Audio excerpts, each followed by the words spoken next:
The laughter echoed through our family's dining room, sharp and mocking as I sat quietly at the Thanksgiving table. My brother Michael, the successful cardiologist, had just finished telling everyone about his latest achievement, a complicated heart surgery that made headlines in the local medical community. "Speaking of medical careers," my mother said, her voice dripping with disappointment as she turned to me, "Sarah still hasn't told us why she dropped out of medical school 5 years ago." I gripped my fork tighter, my knuckles turning white. At 32, I was supposedly the family failure, the one who couldn't handle the pressure of following in the family's medical legacy. "Oh, Mom, leave her alone," Michael smirked, his voice far from sympathetic. "Not everyone is cut out for medicine. I mean, look at her now. What exactly do you do again, little sister?" "Something with hospital management." The table fell silent, all eyes turning to me.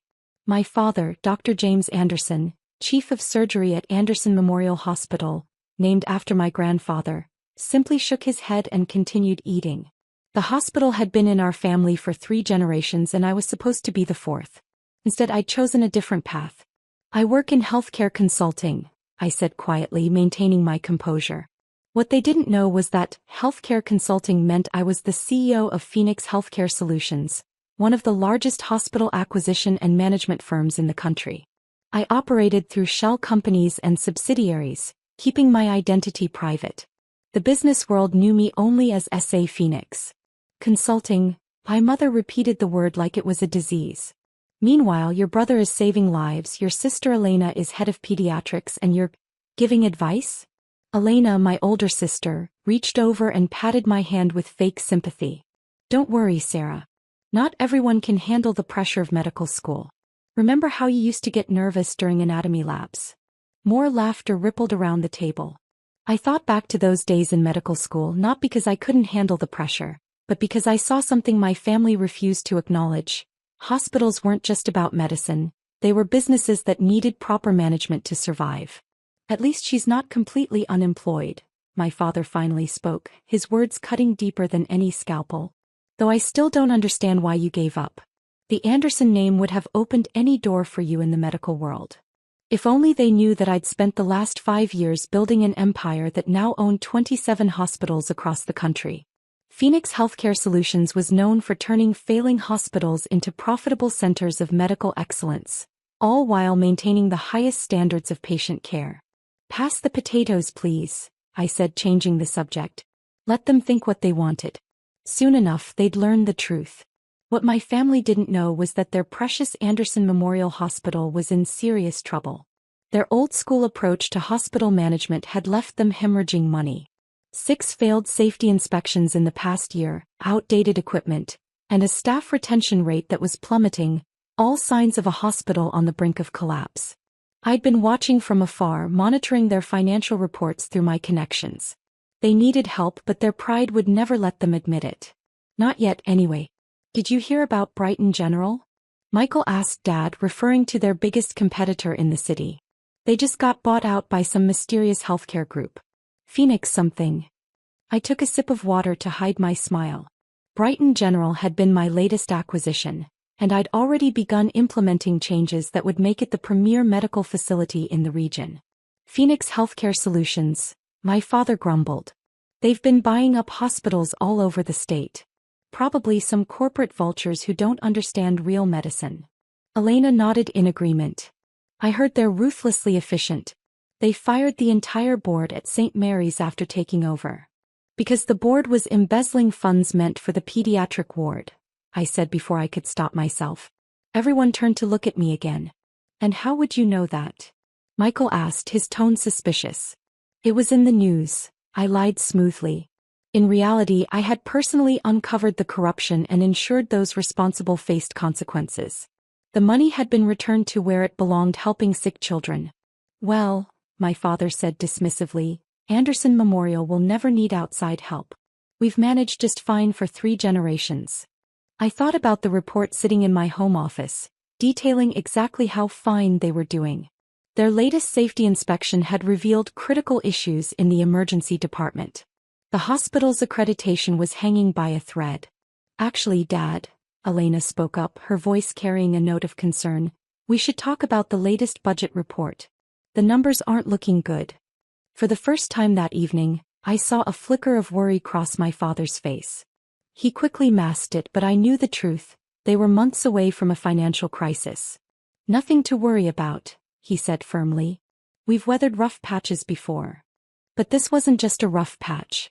Anderson Memorial needed a complete overhaul, new equipment, updated procedures, and most importantly, new management. They just didn't know it yet. As I helped clear the dishes after dinner, I overheard my father in his study, arguing with someone on the phone. We can't afford another failed inspection. Yes, I know the equipment is outdated, but the replacement costs. No, we can't close the cardiac wing, that's our highest revenue department. I closed my eyes, knowing what was coming. Within 2 weeks they would reach their breaking point. The question was, would their pride let them accept help from the daughter they considered a failure? Later that night, as I drove home to my penthouse apartment, I made a call to my CFO. Jessica, proceed with phase 2. Have the offer ready by next week. And remember, absolute discretion about my identity. Yes, Miss Phoenix. Should I include the clause about retaining current management? I thought about my father's dismissive attitude, Michael's smug superiority, and Elena's fake sympathy. No, I replied firmly. This time we clean house completely.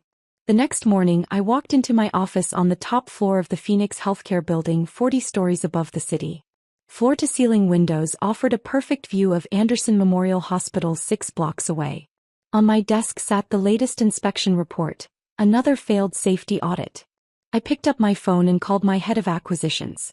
Mark, how long until Anderson Memorial reaches critical? Their last line of credit gets pulled next week. After that, they have maybe 2 weeks before they're forced to shut down departments. They don't know it yet, but they're already past the point of no return. I nodded even though he couldn't see me. Make sure Brighton General is ready to absorb their patient overflow when the time comes. We don't want any disruption in patient care. Already done. But Sarah, he paused, are you sure you want to do this? They're your family. I looked at the family photo on my desk, taken 10 years ago at my medical school graduation. Before I walked away. Before I decided to save lives in a different way. They stopped being family the day they decided I was a failure for seeing the bigger picture. Now they're just another failing hospital that needs saving. But first they would have to hit rock bottom. And from the urgent messages already filling my phone, that moment was coming faster than even I had anticipated. 2 weeks after that disastrous Thanksgiving dinner, I sat in my office reviewing the final paperwork. Anderson Memorial Hospital had just failed its 7th safety inspection. Their last financial lifeline, Midwest Credit Union, had pulled their emergency funding yesterday. The hospital board was calling an emergency meeting this afternoon, a meeting where Phoenix Healthcare Solutions would present its surprise acquisition offer. My phone buzzed. It was Elena. Sarah, her voice trembled, losing its usual condescension. I know we don't talk much, but something's happening at the hospital. Dad's not himself. He's locked himself in his office and Michael's been in there for hours. I think it's bad. I checked my watch. 2:15 p.m. The board meeting was at 3 o'clock. How bad? I asked, keeping my voice neutral. We might lose the hospital, she whispered, as if saying it louder would make it more real. Some company called Phoenix Healthcare Solutions has been buying up all our debt. They own everything. The board's meeting today to discuss a takeover offer. I could hear the panic in her voice. The mighty Anderson family about to lose their legacy. That's terrible, I said while signing the final acquisition document on my desk. Have you considered that this might be for the best? For the best. Elena's voice rose sharply. This is our family's legacy. Mom and Dad are devastated. Michael's career is here. My whole department might be shut down. And you don't even care, do you? I thought about the pediatric ward's outdated equipment, the understaffed emergency room, the corners cut to save money. Some legacy. I have to go, Elena. Good luck with the meeting. At 2:45 I changed into my power suit, a sharp black Armani that I'd never wear to family dinners. I picked up my briefcase containing the contracts and took the private elevator down to the garage where my driver waited. To Anderson Memorial, I told him. The hospital loomed ahead, its familiar facade now looking tired and worn. I'd practically grown up in these halls, watching my father and grandfather work, dreaming of the day I'd join them. just not in the way they'd expected. The boardroom was on the 4th floor. Through the glass walls, I could see them already gathered 12 board members, my father at the head of the table, looking older than I'd ever seen him. Michael sat to his right, Elena hovering anxiously by the window. My mother sat in the corner, clutching her designer handbag like a lifeline. My heels clicked against the polished floor as I approached. The board's secretary looked up. "Miss Phoenix, they're ready for you." I smiled. "Thank you, Linda." The room fell silent as I walked in. I saw the exact moment recognition hit them, the way their eyes widened, jaws dropped, bodies stiffened in their expensive leather chairs. "Sarah." My father's voice was barely a whisper. "Good afternoon, everyone," I said calmly, setting my briefcase on the table. "I'm S.A. Phoenix, CEO of Phoenix Healthcare Solutions. I believe we have some business to discuss." Michael shot to his feet. "This is a joke, right? Little Sarah's playing dress-up." I pulled out the acquisition contracts and began distributing them around the table. "As you're all aware, Anderson Memorial Hospital has failed 7 safety inspections in the past year.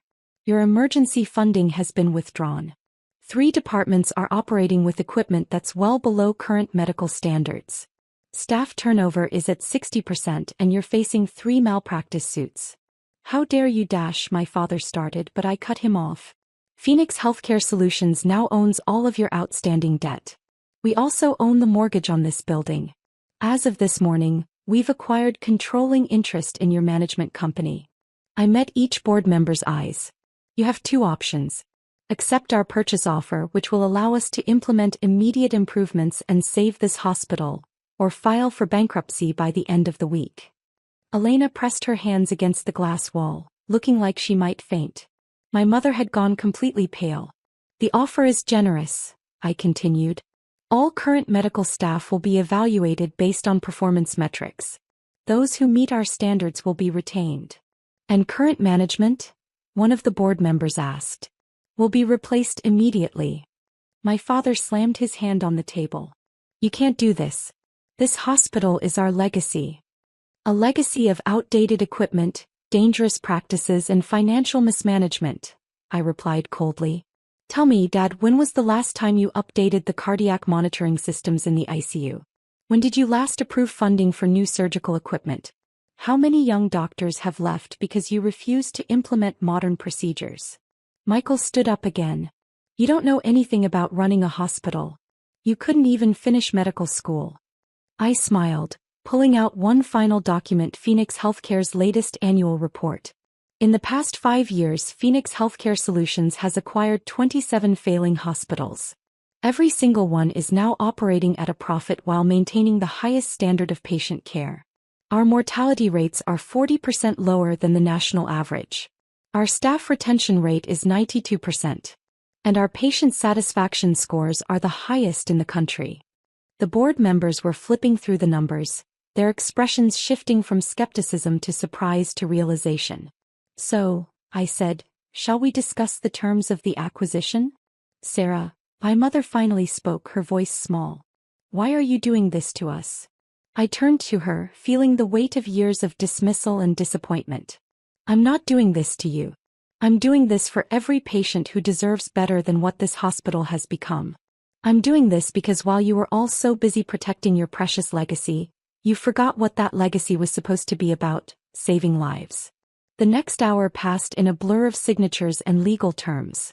My father refused to sign it first, but when the board voted overwhelmingly in favor of the acquisition, he had no choice. Michael stormed out halfway through, Elena following close behind. As the board members filed out, I remained seated, organizing the signed contracts. My father stood by the window staring out at the city. "All those years," he said quietly, "when you said you were working in consulting, I was building something bigger than just another surgeon's career. I finished for him. I found a way to save more lives than I ever could have in an operating room." He turned to face me, and for the first time I saw something new in his eyes. Not disappointment, not anger, but understanding. "What happens now?" "Now," I stood up, gathering my things, "we turn this hospital into what it should have been all along, a state-of-the-art medical facility that puts patients first. The renovations begin next week. New equipment arrives on Monday. And yes, you're all being replaced. All of us. You can reapply for positions if you wish. But you'll have to earn them on merit, not name. I walked to the door, then paused. Oh, and Dad? The hospital's keeping the Anderson name. Not because of legacy, but because from now on it's going to give that name meaning again. 3 months later, I stood in the newly renovated emergency department of Anderson Memorial Hospital. The changes were dramatic. New equipment in every room, fully staffed departments, modernized procedures. Michael had taken a position at another hospital across the city. Elena, surprisingly, had reapplied for her position and was now thriving under the new management system. My father had retired, but I often saw him walking the halls, watching the improvements with a mixture of regret and pride. My mother still barely spoke to me, but I noticed she'd framed the newspaper article about Phoenix Healthcare's successful transformation of Anderson Memorial. As I checked the latest patient satisfaction scores on my tablet, a young resident rushed past, then stopped and turned back. Dr. Anderson. I mean Ms. Phoenix. The new cardiac unit is amazing. We're seeing outcomes we never thought possible. I smiled. That's what happens when you combine good medicine with good management. My phone buzzed, a text from Elena. Family dinner this Sunday? Mom's cooking. I thought for a moment, then replied, only if we can talk about something besides medicine. Deal, she texted back. Though Michael says you're still not a real doctor. I laughed, looking around at my hospital, because that's what it truly was now. Not a family legacy, but a place where lives were actually being saved. No, I typed back. I'm something better. Later that evening, as I stood in my office overlooking the city, I thought about that scared medical student who'd walked away from her family's expectations 5 years ago. They'd called me a failure, a disappointment, someone who couldn't handle the pressure. But sometimes the biggest success comes from having the courage to fail in the way others expect so you can succeed in the way you know matters most. I picked up a new acquisition proposal from my desk. Another struggling hospital in need of saving. Time to get back to work. After all, I had a lot more lives to save, just not in the way my family had expected. The nameplate on my desk caught the setting sun's light. Sarah Anderson Phoenix, Sue. Finally, both my names together, representing not what my family wanted me to be, but who I had chosen to become.